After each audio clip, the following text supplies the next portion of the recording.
parlons de l'onction, l'onction est une influence. Et ce monde est un monde d'influence. Ce monde est un monde d'influence. Amen. Tu ne peux pas être dans ce monde sans être influencé par quelque chose. Tout être humain est influencé par quelque chose. Amen. Il y a quelque chose qui t'influence. Il y a quelque chose qui t'amène à t'habiller comme tu t'habilles. Il y a quelque chose qui te donne, qui t'a amené à faire la coiffure que tu as faite. Qui t'a donné de prendre la décision de mettre la coiffe comme ça et non comme ça. Quelque chose que tu as vu t'a influencé et a conditionné ta tenue vestimentaire, a conditionné. Il y a des gens dont les choix, les conjoints sont conditionnés par un certain type d'influence. Il y a des gens qui sont influencés, leur travail, ils ont été influencés par quelque chose. À cause de ça, ils font un type de travail. Amen. Alléluia. Amen. Il y a des gens qui ont été influencés par quelque chose. À cause de ça, ils habitent dans un certain type de quartier. Amen. Donc, tout ce qu'on fait sur la terre, on est soumis à une influence. Amen. Et lorsqu'on vient en Christ, la seule influence qui doit avoir le dessus sur nous, c'est le Saint-Esprit. Amen. Alléluia. Amen. Et lorsqu'on parle d'onction, l'onction est cette influence du Saint-Esprit qui est sur le chrétien et qui lui donne de faire certaines choses, qui lui amène à faire certains choix, qui lui donne d'adopter certains comportements, qui lui donne d'avoir certaines attitudes. Alléluia. Amen. De même que lorsque nous voyons une personne qui est ivre de vin, bien ivre d'une substance quelconque, cette personne fait des choses et on dit, ah, laissez-le, il est ivre. Ah, ne le suivez pas, il est bourré. Parce qu'on réalise, on reconnaît que ce qu'il dit là, en fait, ce n'est pas tant lui. Il y a quelque chose en lui qui le pousse à dire.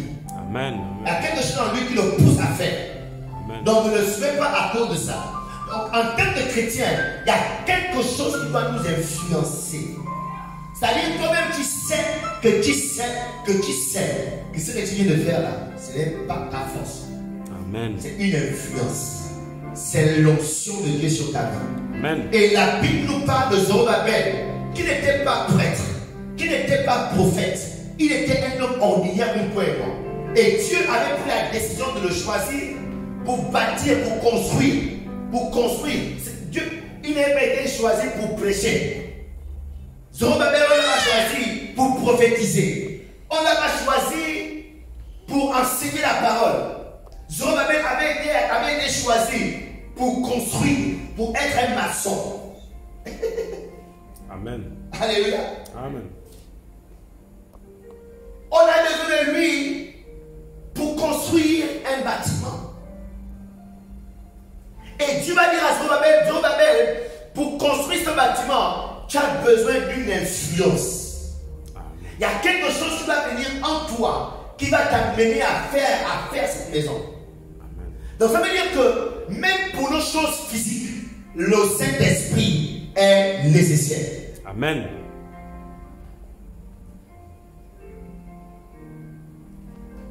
Même pour notre travail séculier, le Saint-Esprit est nécessaire. Si le Saint-Esprit avait influencé Zorobabel pour faire la maçonnerie, pour faire la charpenterie, pour faire l'électricité, pour faire tout ce qui est dans le bâtiment, ça veut dire que le Saint-Esprit peut aussi t'influencer pour prospérer dans ton domaine séculier. Amen. Pour traiter un dossier au travail. Alléluia. Amen. Donc l'onction n'est pas juste limitée au technique à l'église. Reçois-le. Prophétie à l'église. Ou bien prêcher. C'est pas ça touche. Dès qu'elle est en toi, elle affecte tous les domaines de ta vie. Amen. Elle affecte tes choix. Il y a des choses que, il y a certaines tenues que tu porteras, ce n'est pas toi. Ce n'est pas que tu as vu ça à la télé. Ce n'est pas que tu as vu une mot. C'est juste, tu as juste envie d'être habillé comme ça. Parce qu'il y a quelque chose en toi qui te dit porte ce vêtement. Amen. Alléluia. Amen. Et on dit qu'il est important pour nous en tant que chrétiens de la rechercher. De rechercher l'onction. Sinon, tu vas être influencé par autre chose. Amen. Si ce n'est pas l'onction qui t'influence, autre chose va t'influencer. Et nous savons ce qui est dans ce monde. Apôtre Jacques, dans Jacques chapitre 3, verset 15. Il dit, cette sagesse, d'accord, ne vient pas du ciel. Elle est terrestre, charnelle, diabolique. C'est ça, terrestre, charnel, diabolique. Donc si ce n'est pas l'onction qui t'influence, soit c'est la terre qui va t'influencer. Et la terre, c'est la mode. J'étais dans un magasin. On m'a montré les pantalons. On m'a dit les pantalons stretch ou bien. J'ai dit stretch. Il y a une garçon qui a les pantalons stretch maintenant. Il dit oui. J'ai dit non frère, je veux pas les stretch. J'ai un pantalon normal. Alléluia. Amen. C'est la mode. Il y a beaucoup de gens, tu vois, il est pantalon serré en bas et puis. Bon, c'est la mode. Je ne sais pas. Ils sont dans la mode. Mais c'est une influence terrestre. Soit elle est charnelle, soit elle est diabolique. Amen. Donc le chrétien qui ne se bat pas à recevoir l'onction va se retrouver être influencé par ces trois forces. La terre, nous sommes au Gabon. On sait ce qui influence les Gabonais. C'est le vin, les femmes, le mensonge, la paresse, l'orgueil du crâne. C'est-à-dire on fait le monde là, on n'a rien. Hein? Encore le Congo ça, l'impolitesse. Les Gabonais sont très impolis. L'impolitesse. Je dis bien à la télé, les Gabonais sont très impolis. Le sens de l'autorité, les Gabonais ne s'en foutent de l'autorité. Donc c'est la terre gabonaise qui est influencée. Donc c'est pourquoi tu ne peux pas juste dire, ah non, l'onction là c'est pour les prédicateurs. Non. L'onction c'est pas juste pour les prédicateurs. L'onction c'est pour les enfants de Dieu. Amen. Parce que nous devons être influencés par l'Esprit de Dieu. Parce que si ce n'est pas l'Esprit de Dieu qui t'influence, c'est autre chose qui va t'influencer. Amen. Alléluia. Amen. Donc ne vous dites pas que cette pasteur a dit c'est pour les prédicateurs, c'est pour les pasteurs, les missionnaires. Non. C'est pour tous les enfants de Dieu qui veulent marcher dans la volonté parfaite de Dieu. Amen. Donc, elle disait que l'onction n'est pas partout. Il faut la recevoir, oui. Mais tu n'iras pas marcher pour dire je reçois l'onction. Tu n'iras pas en mollo, en rentrant dans le magasin mollo et vous viens distribuer là-bas, tu reçois l'onction. Amen. Alléluia. Amen. L'onction, on est en train de dire que l'onction n'est plus au ciel. C'est-à-dire c'est l'habileté de marcher, d'accord, dans la victoire de chrétien. Ce n'est plus au ciel. Dans Actes chapitre 2, verset 1 à 4, la Bible nous présente que lorsque les disciples soupiraient après le Saint-Esprit est descendu sur eux. Et depuis ce jour, le Saint-Esprit ne fait que les opérations de multiplication. Il ne fait que se multiplier dans les gens. Amen. Alléluia. Amen. Il ne fait que se multiplier. La première multiplication, il s'est répandu sur 120. Et ensuite, après les 120, la Bible dit que Pierre s'est mis à prêcher. Prêcher. Le jour où il y a eu 3000. Donc le Saint-Esprit s'est multiplié fois X pour trouver 3000. Et jusqu'aujourd'hui, il ne fait que se multiplier. Pour dire que l'esprit, l'onction n'est plus au ciel. Et on disait que l'onction se trouve où? Se trouve en loin de Dieu. Amen. Alléluia. Amen. L'onction se trouve où? En loin de Dieu. Dans loin de Dieu. Loin de Dieu. Pas loin. Loin. Dans loin de Dieu. Et nous savons que l'onction, c'est cette onction en même temps qui brise le jour. Donc, négliger l'onction, c'est de laisser ce monde avoir le dessus sur toi. C'est de laisser les oppressions de ce monde avoir le dessus sur toi. La Bible nous dit que c'est l'onction qui brise le jour. Donc, il y a des choses qui sont sur nos vies, à partir desquelles le monde nous influence. Le monde dirige nos vies. Ça dirige tes humeurs. Ça dirige ta santé. Aujourd'hui, tu vas bien. Demain, tu ne vas pas bien. Aujourd'hui, tu es content. demain tu es triste. Tu ne comprends pas. Aujourd'hui c'est comme ça, demain c'est pas comme ça. Pourquoi? Parce qu'il y a des influences invisibles qui contrôlent tes journées. Amen. Et la Bible dit que c'est l'onction du Saint-Esprit qui brise le jour. Amen. Donc désirer l'onction, c'est de rechercher sa propre délivrance. C'est de rechercher sa libération. En petit nous avons vu dimanche que l'onction est avec loin de Dieu, est en la personne pointe de Dieu. Et le verset qu'on a pris c'est Jean chapitre 14, verset 17. L'onction est avec la personne pointe. Jean 14, 17. La Bible dit l'esprit de vérité, Jésus qui parle, que le monde ne peut recevoir parce qu'il ne le voit point et ne le connaît point. Mais vous, vous le connaissez, car il demeure avec vous. Donc il dit quoi? Que l'esprit est avec vous. Vous le connaissez. Le monde ne le connaît pas parce qu'il ne peut pas le voir. D'accord? Mais vous le connaissez car il demeure avec vous. Donc on est en train de dire que l'onction est avec loin de Dieu. Amen. Et la vérité est qu'autant que nous sommes tous des loin de Dieu. Alléluia. Amen. Mais il y a d'autres qui ont mieux compris déjà l'onction par rapport aux autres. Donc la dimension de l'onction dans ta vie est différente de celui qui a mieux compris et qui est déjà en train de l'appliquer, de l'exercer. Amen. Alléluia. Amen. Donc c'est cette onction que l'autre a déjà développée. Qu'on dit que l'onction est avec loin de Dieu. Donc quand on dit que l'onction est avec loin de Dieu, c'est avec cette personne qui a compris et l'exerce déjà. Toi, c'est là, mais tu te cherches encore. Amen. Donc tu as besoin de quelqu'un qui est déjà devant pour te stimuler, pour te montrer comment faire augmenter aussi le tien. Et la Bible dit que c'est le fer qui aiguise le fer. Donc il faut l'onction pour aiguiser ton onction.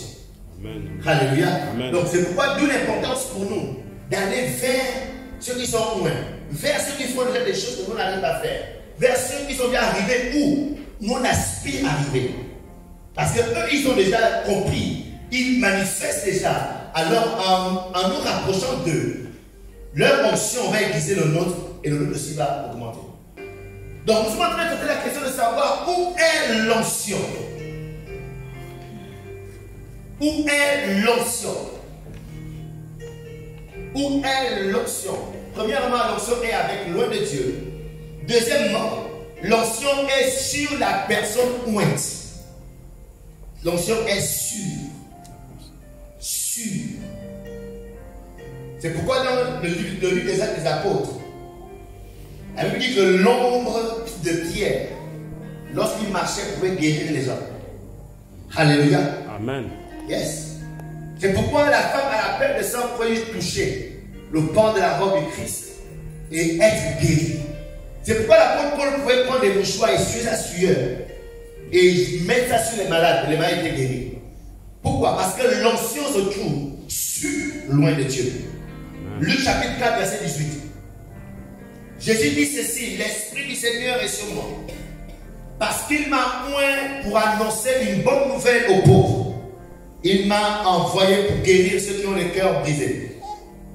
Dans la version de Semeur, la Bible dit ceci: l'Esprit du Seigneur repose sur moi, parce qu'il m'a désigné par l'onction pour annoncer une bonne nouvelle aux pauvres. Il m'a envoyé pour proclamer aux captifs la libération, aux aveugles le recouvrement de la vue, pour apporter la délivrance aux opprimés. Qui a la solution pour éradiquer la pauvreté? L'homme loin de Dieu. Qui a la solution pour guérir ceux qui ont les cœurs brisés? L'homme loin de Dieu. Qui a la solution pour guérir les gens de l'alcoolisme? Les gens loin de Dieu. Amen. Le matin, quand je faisais le sport, le petit matin, j'ai vu les gens de la PG en train d'arrêter les jeunes. J'ai dit, donnez-moi ces jeunes-là. J'ai pris pour eux, je leur enseigne. Peut-être pas tous, au moins un va être délivré. Ils vont aller en prison, ils sortiront de là pire. Alléluia. Amen. Pour dire que pour cette nation, pour ce monde, lorsque tu es loin de Dieu, tu es la solution pour sortir les gens de la pauvreté, pour sortir les gens des addictions de la drogue, des addictions de la drogue, pour guérir les gens qui ont été blessés dans leur âme. Lorsque tu es non loin, tu peux guérir les vies, guérir les familles, tu peux changer les gens. Alléluia. Amen. Tu peux arrêter les violences en milieu scolaire. J'ai mon frère Eric Péa, qui est un mouvement de jeunes qui va prêcher dans un lycée. Tellement de jeunes lycéens qui sont dans la drogue, qui sont dans les gogolos, qui sont dans les violences, mais par l'évangile, peut-être pas tous. Tu vas avoir un ou deux qui témoignera qu'avant je me droguais, avant je fumais le champ, avant je poignardais. Mais quand j'ai entendu la parole de Dieu, ça fait 2 ans, aujourd'hui, voici où je suis. On n'a pas eu besoin de l'amener en prison. On n'a pas eu besoin de l'amener dans quelque part pour la fermer. On a juste besoin de lui donner l'onction, de parler. Et l'onction sort par la bouche. Pourquoi? Les paroles que je vous dis sont esprit. Donc l'onction sort par la voix de la personne. Donc plus ils entendent, plus l'onction rentre dans leur vie, plus l'onction impacte leur vie. Donc la solution se trouve sur les soins de Dieu. Quel est le problème de ta vie? Quel est le problème de ce pays? Quel est le problème de nos familles? La solution est sur loin de Dieu. Pourquoi? Jésus a dit, l'onction m'a désigné. Pour faire quoi? Pour proclamer aux captifs la libération, aux aveugles le recouvrement de la vue, pour apporter la délivrance aux opprimés. Alléluia. Amen. Petite foi. Où est l'onction? L'onction est en la personne pointe. Donc petit 1, l'onction est avec. Petit 2, l'onction est sur. Petit 3, l'onction est en.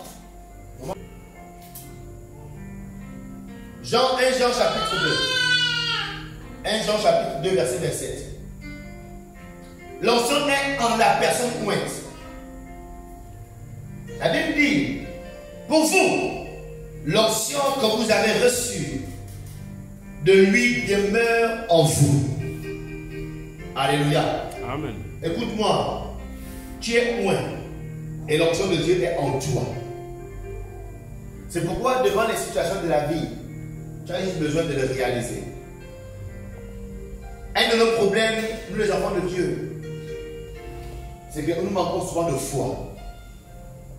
Parce que même l'onction pour le manifester, on a eu besoin de la foi. L'onction est déjà en nous. Tu crois que l'onction en toi et tu sais ce que l'onction fait. Fais juste. Alléluia. Amen. L'onction est sur toi. Tu le sais, c'est ce que la Bible dit. Il est sur toi. Et qu'est-ce que l'onction fait quand il est sur toi? L'onction, l'Esprit est sur moi car il m'a oint. Pourquoi? Annoncer la bonne nouvelle. Beaucoup de chrétiens ne prêchent pas, n'annoncent pas la bonne nouvelle. Parce qu'ils se disent ne pas être qualifiés. Ils se disent qu'ils ne sont pas oints. Ils ne savent pas parler. Ils ne savent pas prêcher l'évangile. Parce qu'en fait, la vérité, c'est le manque de foi. Tout ce qui concerne le christianisme, si tu manques de foi, ce sera juste là stocké. Ce qui active ces choses, c'est la foi. On manque de foi. On manque de foi.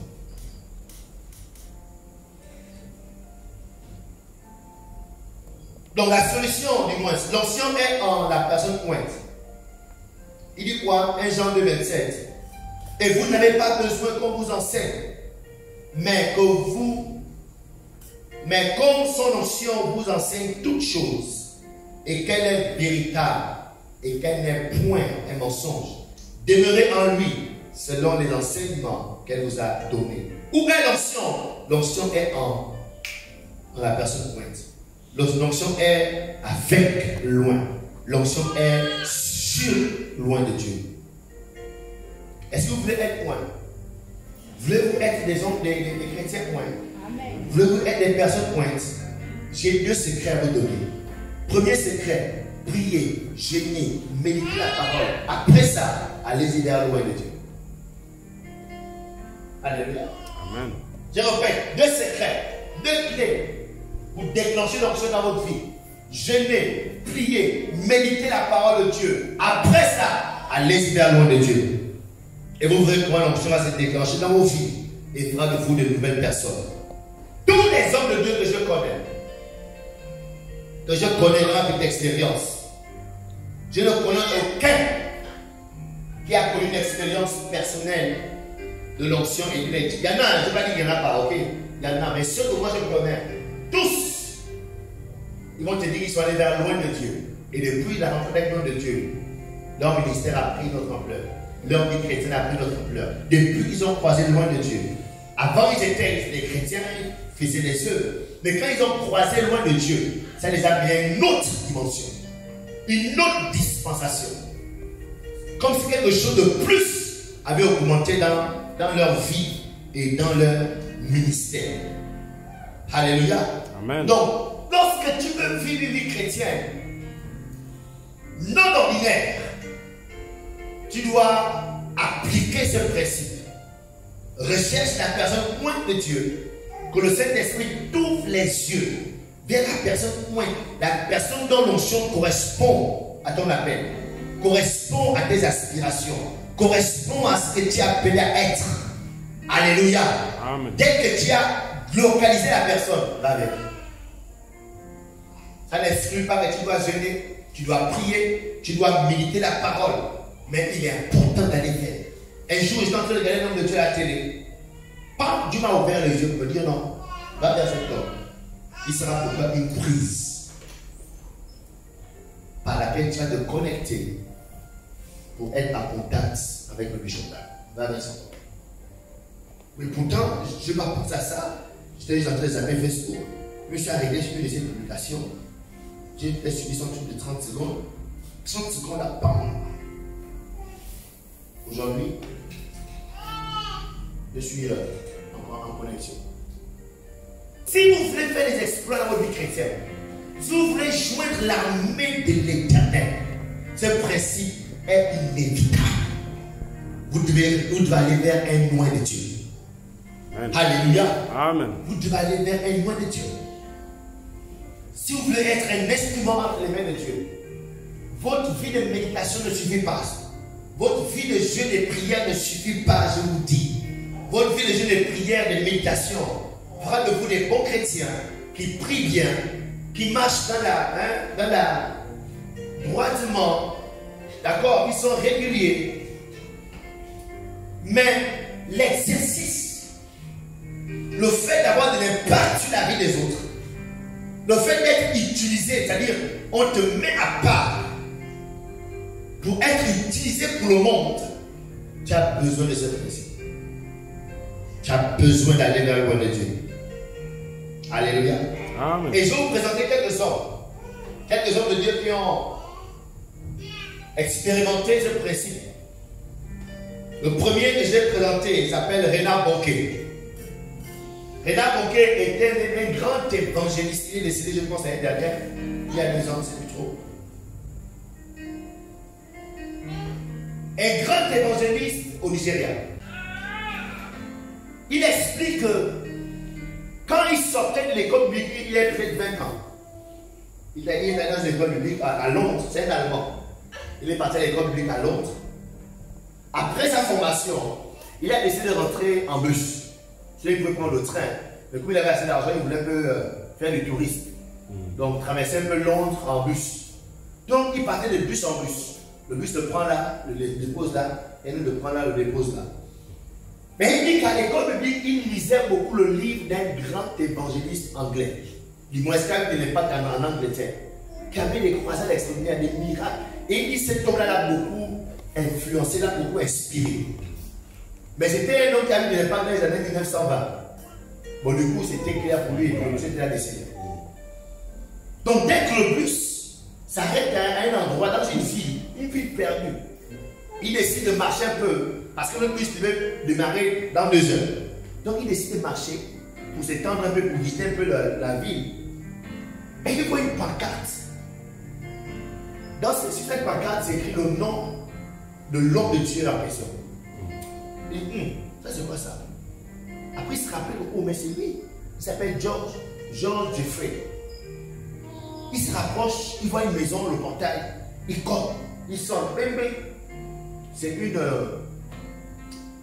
infirmière. Oui, bonjour, s'il vous plaît. C'est bien la maison de George Jeffrey. Oui, oui. Est-ce que je peux le voir? La sœur dit non, tu peux pas le voir parce que c'est un vieux fatigué. Et il dit non. La fille dit non, on ne peut pas le voir. Elle ferme la porte. Donc pendant qu'il a fait marcher au parti, il entend une voix dire à la servante, laisse-le rentrer. Et quand il est rentré, il a vu un vieux tout tremblant. Mais il marche encore debout, il marche encore. Il a fait un saut au salon. Je lui ai dit, qu'est-ce que tu veux? Il a continué d'expliquer. Quand je suis un jeune qui sort de l'école publique, voilà, j'ai lu quelques-uns de vos livres, commence à beaucoup inspiré. Donc quand je suis venu, j'ai vu vraiment, je vais que vous priez pour moi. Le vieux, il dit dans sa force, dans son histoire que le vieux a concentré toutes ses dernières forces tremblantes. Il a attrapé le jeune de 20 ans, l'évangéliste. Ils sont mis à genoux. Et dès qu'il a commencé à parler avec sa voix tremblante, il dit que la gloire a rempli la salle. C'est-à-dire, en fait, il ne comprenait pas. Il y a eu comme une présence dans la salle. Et le vieux a prié de toutes ses forces. Après, il est sorti de là. Quand il est sorti, en fait, il ne réalisait pas ce qui vient de lui arriver.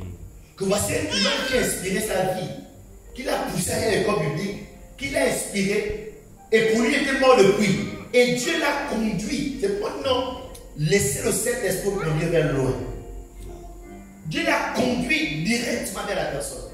Quand il est rentré sur l'Allemagne, des semaines après, on lui annonce que le monsieur est décédé.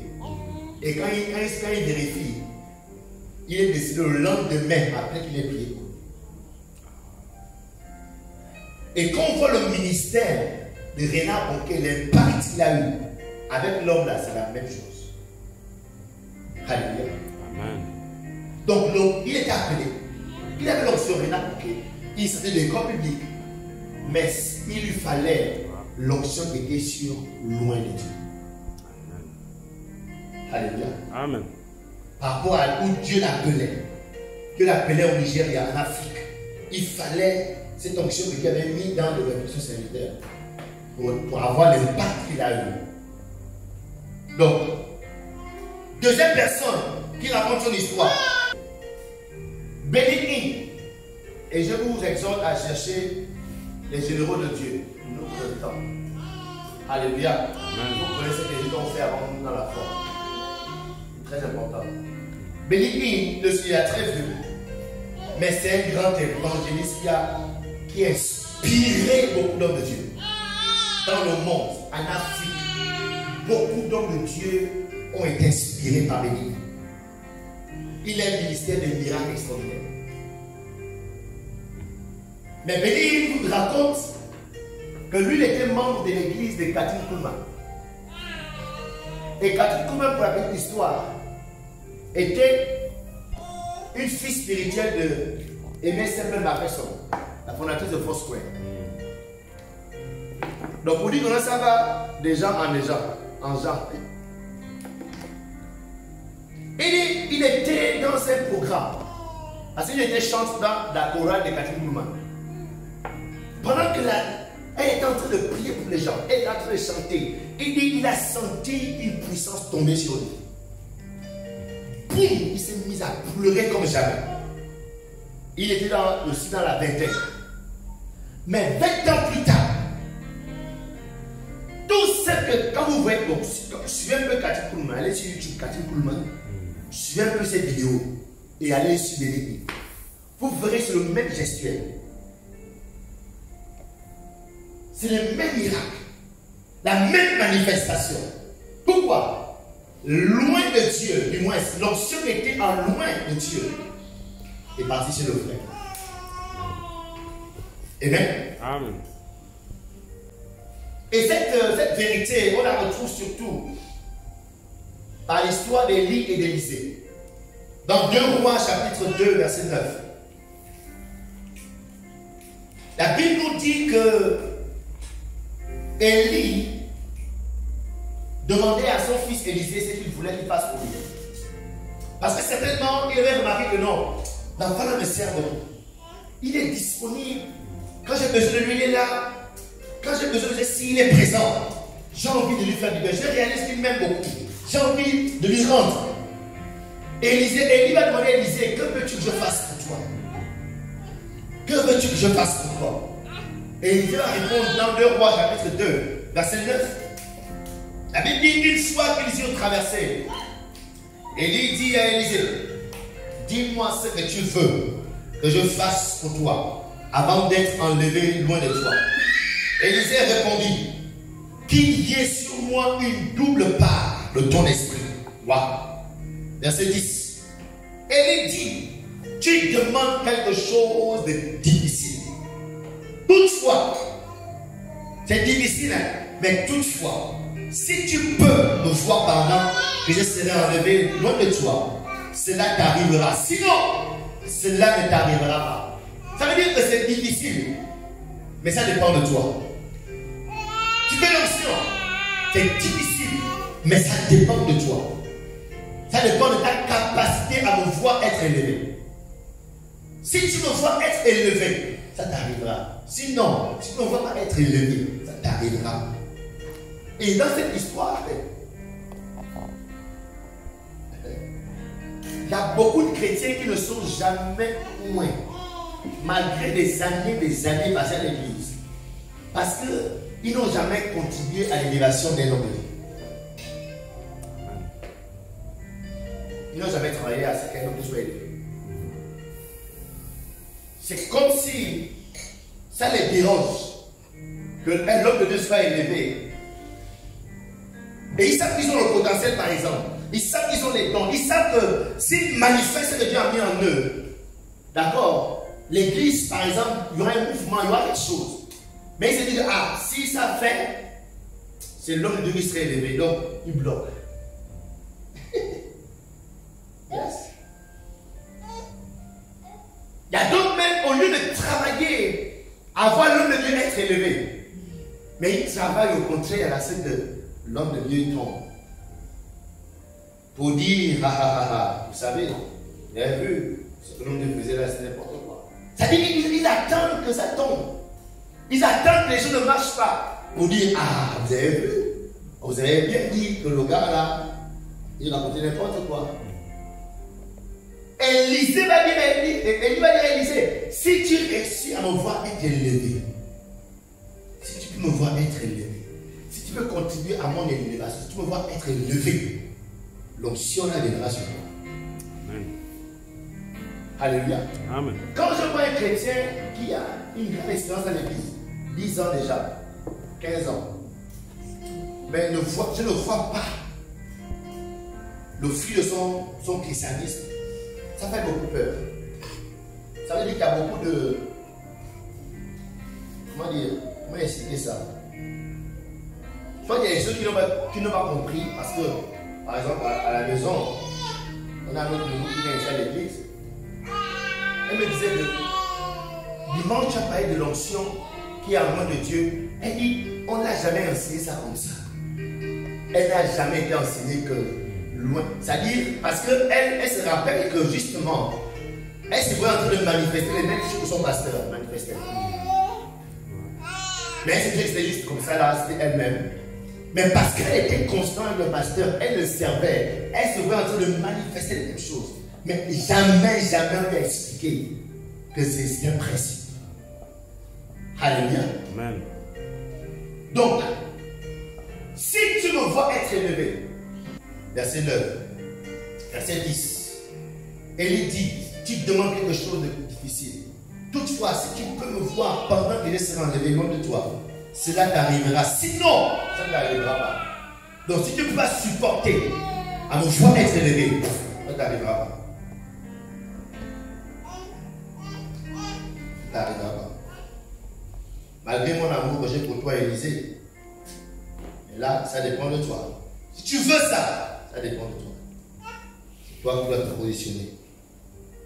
Verset 11. Alors qu'il continuait à marcher tout en parlant, un char et des chevaux de feu les séparaient l'un de l'autre. Et il monta au ciel dans un tourbillon.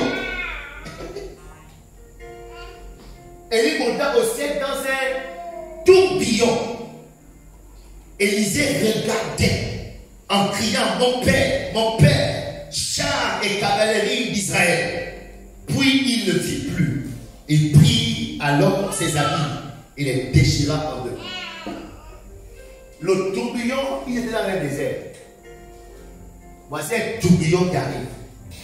Mais dans ce tourbillon, le gars doit garder les yeux ouverts. Parce que la condition, si tu me vois être élevé, quand il y a une tempête de sable, on ferme les yeux. Pour éviter que le sable rentre dans les yeux. Mais là, Élisée était face à une situation. Il fallait qu'il garde les yeux ouverts. Il y a des choses qui sont autour de l'homme de Dieu qui peuvent ne pas te plaire, qui peuvent être des tempêtes de sable. Si tu peux tout de même garder les yeux ouverts pour le voir être élevé. Parce que l'homme de Dieu reste un homme de Dieu. Ça veut dire qu'il n'est pas parfait. Il y a des choses forcément qui vont déranger ta vue, déranger ton caractère, déranger ton éducation même, qui représente la tempête de sable, qui représente cette poussière. Mais si tu veux, l'onction. Élisée, regarde. Alléluia. Amen. Alléluia. Amen. Oh, j'aime ce message. Même si je sens qu'il appartient à notre peuple, à notre église. Nous aussi, on l'aime, pasteur. C'était le prix à payer, Élisée, pendant l'onction. Il y a un prix à payer pendant l'onction. Il y a un prix à payer. Le prix de l'humilité. Le prix de la persévérance. Amen. Alléluia. Amen. Recevoir l'onction des loin de Dieu, ça coûte. Ça coûte. Et lorsque vous étudiez le ministère d'Élie et d'Élisée, Élie, dans tout son ministère, a fait 16 miracles. Dans le ministère d'Élisée, Élisée a fait 32 miracles. Il a demandé quoi? Le double ton esprit. Alléluia. Amen. Pour montrer que ce principe de transfert de loin de Dieu à un autre point de Dieu, c'est depuis la Bible. Ce n'est pas un truc qu'on invente pour manipuler les gens. Parce que les gens parlent, les chrétiens, oh, ils savent parler, les chrétiens. Les chrétiens, ils parlent. Oh, c'est quoi ça pour manipuler les gens? C'est tout le message sur la loyauté, la loyauté de Jésus. Les gens parlent. Mais tant que tu sais que tu prêches la parole de Dieu, tu restes cool. Alléluia. Amen. Et que tu ne cherches aucun intérêt derrière. Si ce n'est qu'à édifier, celui qui doit pouvoir tu acceptes l'édification. Amen. Donc ce n'est pas une façon de vouloir manipuler. C'est un principe. On l'a vu avec Élisée, on l'a même vu avec nos Christ. Alléluia. C'est celui notre exemple, notre enseignant par excellence. Il a pris son esprit, qu'il a divisé sur ses disciples. Transfert. Jusqu'aujourd'hui, quand Dieu nous transférer. Amen. Et après notre homme de Dieu que vous connaissez beaucoup, celui de responsable de Winner Chapel, Bishop Oyedepo. Alléluia. Amen. Lui, il a reçu de Idaoussa. Idaoussa était le responsable, le propriétaire de l'école biblique, il est parti. Mais ce n'est pas l'école biblique qui a reçu l'onction. Il a reçu l'onction dès qu'il a commencé l'église. Il était chez lui à la maison, suivant la télé, devant la télé. Il suivait un des programmes d'Idaoussa. Pendant qu'il suivait le programme, tellement il était concentré dans ce qui se faisait, il y a quelque chose qui est tombé sur lui. Il s'est mis à pleurer comme un enfant devant la télé. Il a pleuré, il a pleuré, il a pleuré. Il a dormi en pleurs. Il s'est réveillé le matin parce que le lendemain c'était dimanche. Il se réveille le matin, il va prier. En priant, vers 4 ans, il pleure. Et sa seule prière, il criait, Seigneur, je veux la même chose. Je veux la même chose. C'est-à-dire ce qu'il a vu. Chez Idaoussa, il disait à Dieu, je veux la même chose. Et pendant qu'il priait à 4 heures, il a senti comme un homme rentré dans la pièce. Et nous a posé sa main sur son dos. Et il y a eu comme de l'électricité qui a traversé sa colonne. Quand il est parti au culte, à l'époque, l'église était une église de centaines de personnes. Il s'est mis à l'église. Il a eu ouvert sa Bible. Elle dit rendons grâce à Dieu ce matin. Rendons grâce à Dieu là. Les miracles ont commencé dans l'église. Les gens qui étaient malades guéris. Le Saint-Esprit a commencé à baptiser les gens. Les gens qui avaient des esprits, des manifestations démoniaques. Il dit c'est là que le ministère a. Alléluia. Amen. C'est parti depuis l'écran. Donc l'onction, tu peux le recevoir depuis l'écran. Je me rappelle un jour, j'étais en train de faire un programme de l'élé au Sénégal dans ma chambre d'étudiant. J'étais assis sur mon bureau, je regardais depuis l'ordinateur. J'étais là. Il avait été invité à l'étude Michel Taylor au Ghana.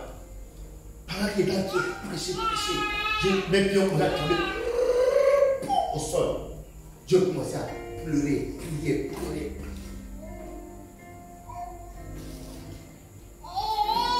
Donc le principe de l'onction chez le loin des dieux. C'est pourquoi vous ne devez pas vous limiter à écouter les messages à l'église. À la maison, il y a des soins de Dieu. Je ne suis pas de cet homme de Dieu qui veut vous regarder avec moi. Ceux qui vont croire en moi vont me suivre. Mais en même temps, j'ouvre que laissez le Saint-Esprit vous orienter vers loin des dieux. Alléluia. Amen. Si du moins vous voulez faire partie de cette armée de Dieu qui accomplit les choses dans ce monde, qui est utilisée pour dépeupler l'enfer et peupler le ciel, qui est utilisée pour guérir les cœurs brisés, pour restaurer les familles, pour délivrer ceux qui sont dans la captivité. Si vous voulez avoir ce christianisme, vous avez besoin d'aller prendre l'onction chez les loin de Dieu. Amen. Et que le Saint-Esprit vous ouvre les yeux et vous oriente vers loin de Dieu. Dans 2 Chroniques, chapitre 20, verset 20, c'est ce qu'on a lu dimanche, la Bible nous parle de cette histoire